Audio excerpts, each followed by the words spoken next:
لیکن اللہ تعالیٰ کا ایک ہی تقاضا فلا تجعلوا للہ اندادا،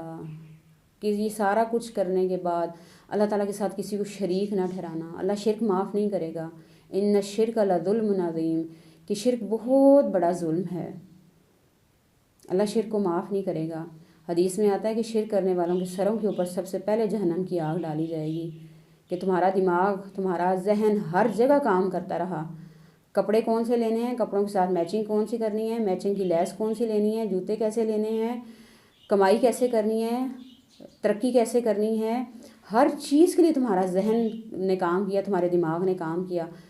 اور جب اللہ کے ساتھ شرک کرنے لگے تب تمہارا یہ ذہن یا تمہارے اس دماغ نے کام نہیں کیا کہ یہ چیزیں کیسے ہو سکتی ہیں،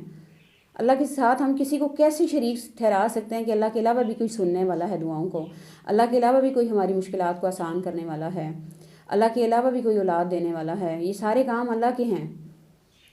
اگر ہم اللہ تعالیٰ کی ذات یا صفات میں کسی کو شریک ٹھہرائیں گے تو قرآن پاک میں واضح طور پہ حکم ہے، اللہ معاف نہیں کرے گا۔ اگر مرنے سے پہلے معافی مانگ لی تو اللہ معاف کر دے گا، لیکن اگر اسی حالت میں موت آ گئی تو اللہ معاف نہیں کرے گا۔ تو پھر اسی طرح باقی آیات کو بھی دیکھ لیں کہ اللہ تعالیٰ کتنی زیادہ اپنے بندوں سے محبت کرنے والے ہیں، کہ دنیا میں جتنی بھی قوموں کو اللہ نے تباہ کیا ان کی نافرمانیوں کی وجہ سے، ان کو ایک ٹائم دیتے رہے، جب دیکھ لیا کہ ان کے اندر خیر باقی نہیں ہے تو اس وقت ان کو تباہ کر دیا، سوائے ایک قوم کے جس کا ذکر قرآن پاک میں آتا ہے کہ قوم یونس، کہ جب انہوں نے عذاب کو آتے ہوئے دیکھ لیا تو ان لوگوں نے اتنی اللہ تعالیٰ سے معافی مانگی اور رو رو کے اللہ تعالیٰ سے جب دعائیں مانگی، اپنے گناہوں کا اقرار کیا تو اللہ تعالیٰ نے آیا ہوا عذاب ان کے اوپر سے واپس کر دیا، کہ اگر انسان اللہ سے معافی مانگے گا تو اللہ تعالیٰ اس کو معاف کر دیں گے، کیونکہ انسان فرشتہ نہیں ہے۔ سورہ جو حضرت آدم علیہ السلام کا قصہ ہے، اس میں جب حضرت آدم کو سجدہ کرنے کا حکم دیا تھا شیطان کو کہ شیطان نے سجدہ کرنا ہے، تو کیا ہوا، شیطان نے سجدہ نہیں کیا، اس نے غلطی کی، اس نے اللہ کے حکم کی نافرمانی کی تو ذلیل و خوار ہو گیا۔ لیکن اللہ نے حضرت آدم علیہ السلام کو بھی یہ حکم دیا تھا کہ آپ نے فلاں درخت کا پھل نہیں کھانا، تو ان سے بھی بھول ہو گئی تھی اور انہوں نے کیا کیا، اس درخت کا پھل کھا لیا۔ اب یہ دونوں کنڈیشنز ہمارے سامنے ہیں، شیطان نے غلطی کی، نافرمانی کی، لیکن اس نے اپنی غلطی کا اقرار نہیں کیا تو وہ شیطان ہو گیا، مردود ہو گیا، جبکہ حضرت آدم علیہ السلام کو جو ہی احساس ہو گیا کہ میں نے غلط کیا ہے، انہوں نے فوراً اللہ تعالیٰ سے معافی مانگ لی اور اللہ نے کلمات بھی سکھا دیے، ربنا ظلمنا انفسنا وان لم تغفر لنا وترحمنا لنکونن من الخاسرین، کہ بے شک اللہ تعالیٰ میں نے اپنی جان پر خود ظلم کیا ہے۔ جب اللہ تعالیٰ نے ان کو یہ کلمات سکھا دیے، جب انہوں نے اللہ سے معافی مانگی تو اللہ تعالیٰ نے ان کو معاف کر دیا۔ اگر انسان گناہ نہ کرے تو انسان فرشتہ بن جائے، انسان فرشتہ نہیں ہو سکتا، انسان سے غلطی ہوگی، اگر وہ اپنی غلطی کو مان لے گا، اللہ سے معافی مانگ لے گا تو وہ انسان ہی رہے گا، اور اگر انسان نے گناہ کر لیا، غلطی کر لی، لیکن اپنی غلطی کا اقرار نہیں کیا اور نہ معافی مانگی تو پھر وہ شیطانیت کے درجے میں آ جائے گا۔ ہمارے پاس دنیا کا ہر کام کرنے کے لیے وقت ہے، نہیں وقت تو قرآن پاک سیکھنے کے لیے وقت نہیں ہے۔ اگر آج ہم اپنے لیے خود وقت نہیں نکالیں گے تو کل ہماری دنیا سے جانے کے بعد کسی کے پاس ہمارے لیے وقت نہیں ہوگا۔ آپ دیکھ لیں کہ آپ کو اپنی پڑنانی یاد ہیں یا پردادی یاد ہیں یا ان کا نام یاد ہے یا یہ پتہ ہے کہ ان کی قبریں کہاں ہیں؟ نہیں، کبھی آپ نے ان کے لیے دعا کی؟ کبھی نماز پڑھنے کا ٹائم ملا، قرآن پاک پڑھ کے ان کے لیے دعا کی؟ جب پتہ ہی نہیں ہے ان کی ناموں کے بارے میں، ان کی چیزوں کے بارے میں پتہ ہی نہیں ہے تو کیا ان کے لیے ہم دعا کریں گے؟ اور ہمارا جو آج کل کی جو نسل ہے یہ تو بہت زیادہ مصروف ہے موبائلوں میں، ہمارے دنیا سے جانے کے بعد کسی کو ہمارے لیے وقت نہیں ملے گا اگر آج ہم نے خود اپنے لیے وقت نہیں نکالا۔ قرآن پاک کی سورہ یونس میں اللہ تعالیٰ فرماتے ہیں هو خیر مما یجمعون، یہ قرآن ان تمام چیزوں سے بہتر ہے جنہیں لوگ دنیا میں سمیٹ رہے ہیں۔ دنیا میں خواتین کا شوق کیا ہے، کیا سمیٹ رہی ہیں؟ گھر، کپڑے، جیولری، میک اپ،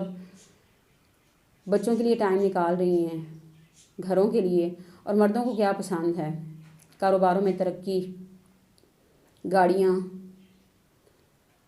جائیدادیں اکٹھی کرنی، کسی کو گھڑیوں کا شوق، کسی کو کچھ شوق اور کسی کو کچھ شوق، ہر ایک کے شوق مختلف ہیں۔ تو ہم دنیا میں کیا اکٹھا کریں، کیا سمیٹ رہے ہیں، کس کے لیے ہم زیادہ اپنا وقت نکال رہے ہیں؟ جس چیز کے لیے ہم وقت نکال لیں کیا اس چیز نے ہمارا دنیا میں اور ہمارے مرنے کے بعد ہمارا ساتھ دینا ہے؟ نہیں، ہر دنیا کی چیز ہمارے مرتے ساتھ ہی دنیا میں رہ جائے گی، کوئی چیز ہمارے ساتھ نہیں جائے گی، لیکن واحد قرآن ہے کہ جس کو ہم نے سیکھا تو اس نے دنیا میں بھی ہمارا ساتھ دینا ہے اور مرنے کے بعد بھی اس قرآن پاک نے ہمارا ساتھ دینا ہے۔ ایک روایت میں آتا ہے کہ آپ صلی اللہ علیہ وسلم نے فرمایا کہ جب انسان قبر میں ہوتا ہے تو مرنے کے بعد منکر نکیر کے آنے سے پہلے تو انسان تھوڑا پریشان ہوتا ہے کہ میں کدھر آ گیا ہوں، تو آپ صلی اللہ علیہ وسلم نے فرمایا کہ جو قرآن پاک انسان دنیا میں پڑھتا ہے تو وہ اس کے پاس خوبصورت انسان کی شکل میں آئے گا، آ کے اس کو حوصلہ دیکھو تم نے دنیا میں مجھے اپنے ساتھ رکھا تھا نا، تم نے دنیا میں میرے لیے وقت نکالا تھا، آج دیکھو سارے تمہارا ساتھ چھوڑ کے چلے گئے ہیں، آج میں تمہارا ساتھ دوں گا۔ والدین اپنی اولاد سے کتنی ہی محبت کیوں نہ کرتے ہوں، ان کے بغیر زندگی کا تصور بھی وہ نہ کر سکتے ہیں، لیکن وہ دنیا سے اگر چلے جائیں تو والدین قبر میں ساتھ نہیں جاتے۔ خاوند بیوی اگر ایک دوسرے سے بہت زیادہ محبت کرنے والے ہیں لیکن مرتے ساتھ کوئی بھی کسی کے ساتھ قبر میں نہیں جاتا، سارے دنیا میں رہ جاتے ہیں۔ واحد جس نے ہمارا سب سے مشکل ٹائم میں وہ ٹائم کہ جب سارے ہمارا ساتھ چھوڑ کے جائیں گے اس قرآن پاک نے ہمارا ساتھ دینا ہے، تو آج سے لیے اس کے لیے ٹائم خود نکالیں، اس کو پڑھنے کے لیے بھی، اس کو سیکھنے کے لیے بھی خود ہم نے ٹائم نکالنا ہے۔ پہلے نمبر پہ آتا ہے کہ اپنی تجوید ٹھیک کریں۔ ہم نے جو قرآن پاک پڑھا ہوا ہے وہ یا تو پنجابی میں ہے یا جو بھی زبان انسان کی ہے اس میں ہم نے پڑھا ہوا ہے، لیکن قرآن پاک عربی میں نازل ہوا ہے اور اس کو عربی میں ہی پڑھا جائے گا۔ آج سائنس بھی یہ تحقیق کر کے بتا رہی ہے کہ جن لوگوں کو سانس کی بیماریاں انہیں چاہیے کہ وہ حروف تہجی کو صحیح طریقے سے پڑھیں، اور قرآن پاک میں آج سے 1400 سال پہلے بتا دیا گیا تھا کہ یہ شفا ہے دلوں کی، یہ شفا ہے انسان کے لیے، روحانی طور پہ بھی اور جسمانی طور پہ بھی۔ تو اس شفا کو ہم نے خود حاصل کرنا ہے، تجوید کے ساتھ اس کو پڑھنا ہے،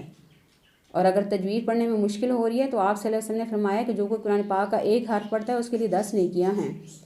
اور جو کوئی قرآن پاک کو پڑھتا ہے اور اس کو پڑھنے میں، تجوید میں، اس کو مخارج ادا کرنے میں مشکل ہوتی ہے تو اس کے لیے اللہ تعالیٰ نے 20 نیکیاں رکھی ہیں، ایک پڑھنے کی، اور دوسرا جو اس کو پڑھنے میں مشکل پیش آتی ہے اس کے لیے بھی اللہ نے اجر رکھا ہے۔ قرآن پاک کا ایک معجزہ یہ بھی ہے کہ اس کو ہر شخص پڑھ سکتا ہے، یعنی جس نے کبھی اسکول کا ایک حرف بھی نہیں پڑھا ہوگا تو اس کو بھی قرآن پاک پڑھنا آتا ہے، کہ اللہ تعالیٰ نے ذکر کے لیے، اللہ تعالیٰ نے قرآن پاک کو آسان کر دیا ہے، تو کوئی ہے اس سے نصیحت حاصل کرنے والا، کہ اللہ تعالیٰ نے اتنی آسانیاں پیدا کی ہیں۔ قرآن پاک دلوں پہ اثر کرنے والا ہے، اور جب دل بدلتا ہے تو انسان کی سارے اعمال خود بخود ٹھیک ہو جاتے ہیں۔ ہم اچار کا اگر نام لینا تو ہمارے منہ میں کھٹا پانی آنا شروع ہو جاتا ہے، تو یہ کیسے ہو سکتا ہے کہ ہم قرآن پاک کو پڑھیں بھی اور قرآن پاک ہمارے اوپر اثر نہ کرے؟ قرآن پاک پڑھنے اور پڑھانے والوں کے لیے اللہ نے بڑی وسیع فضیلت رکھی ہوئی ہے۔ آپ صلی اللہ علیہ وسلم نے فرمایا جو کوئی طالب علم گھر سے نکلتا ہے قرآن پاک کا علم حاصل کرنے کے لیے تو اللہ تعالیٰ اس کو جنت کے رستوں پہ چلا دیتے ہیں۔ ایک اور روایت میں آتا ہے کہ جب طالب علم گھر سے نکلتا ہے قرآن پاک کا علم حاصل کرنے کے لیے تو فرشتے اس کے پاؤں کے نیچے اپنے پر بچھا دیتے ہیں، اس کو اتنی عزت دی جاتی ہے۔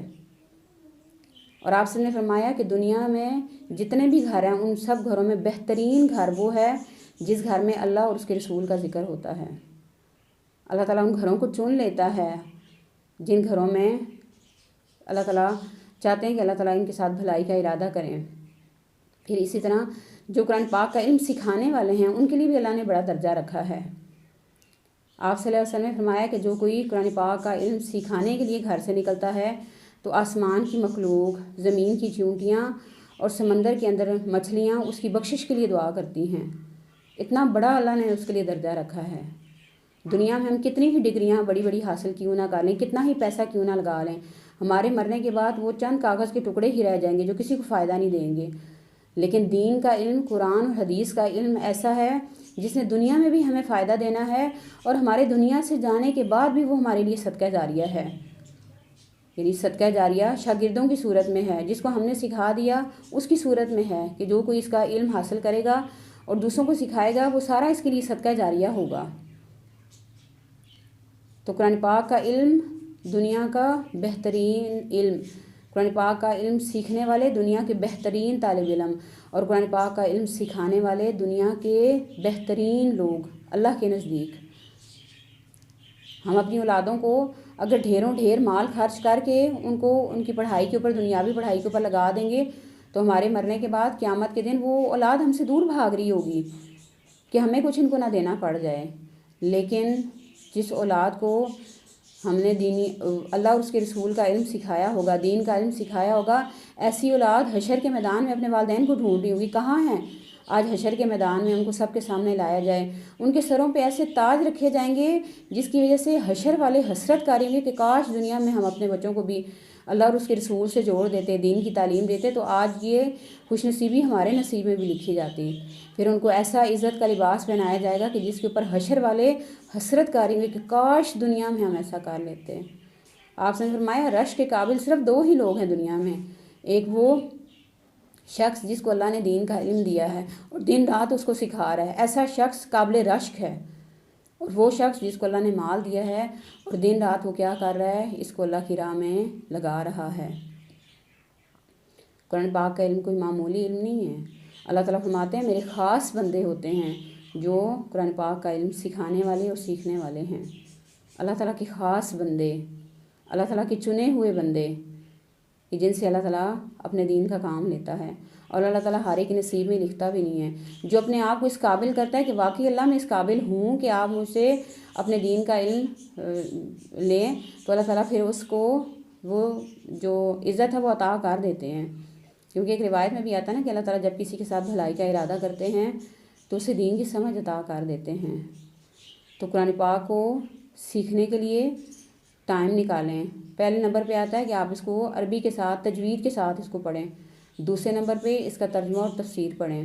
کسی سے سیکھیں، اور تیسرا اس پہ عمل کریں، اور چوتھا کہ جتنا آپ سیکھتے جا رہے ہیں اس کو آگے پہنچانا شروع کر دیں۔ تو انشاءاللہ یہ چیز آپ کے لیے،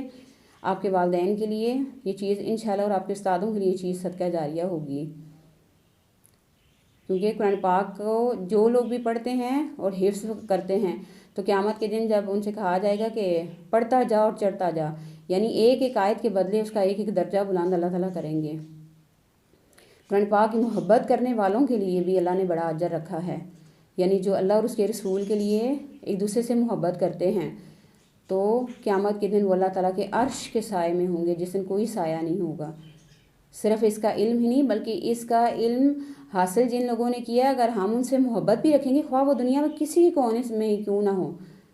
صرف اللہ اور اس کے رسول کی خاطر محبت ہوگی تو اللہ تعالیٰ ایسے لوگوں کو جو مشرق اور مغرب میں اتنا فاصلہ ہوگا تب بھی اللہ تعالیٰ کیا کریں گے، ایسے لوگوں کو اپنے عرش کے سائے میں رکھیں گے۔ تو اللہ تعالیٰ سے دعا ہے کہ اللہ تعالیٰ ہمیں بھی ان لوگوں میں شامل کر لیں کہ جن کو اللہ تعالیٰ اپنے عرش کے سائے میں رکھے گا، اور اللہ تعالیٰ ہمیں دنیا کا بہترین انسان بنا دے کہ اللہ تعالیٰ کی کتاب کو ہم سیکھیں بھی اور سکھائیں بھی، اور اللہ تعالیٰ کو ہمارے گھروں کو بھی دنیا کا بہترین گھر بنا دیں کہ جس گھر میں اللہ اور اس کے رسول کا ذکر ہو۔ وآخر دعوانا ان الحمد للہ رب العالمین۔ السلام علیکم ورحمۃ اللہ وبرکاتہ۔